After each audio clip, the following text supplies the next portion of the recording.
The model is made of wood and resins. A section of the dome has been left open, allowing the interior to be explored by touch.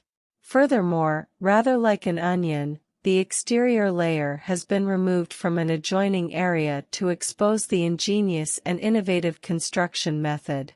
Small domes are set against the base of the octagonal drum, each of which has a centrally placed circular window, oculus, above it.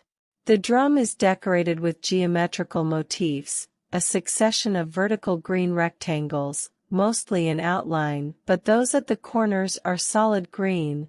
The background is the yellowish-white marble used on the entire cathedral. The decoration on the model reproduces the original.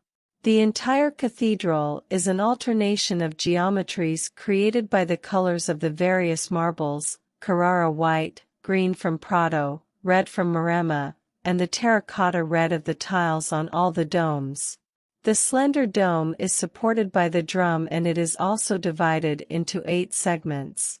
Some of these segments are covered with a knurled texture representing the bricks which were laid in a herringbone pattern, one of the great novelties of the building.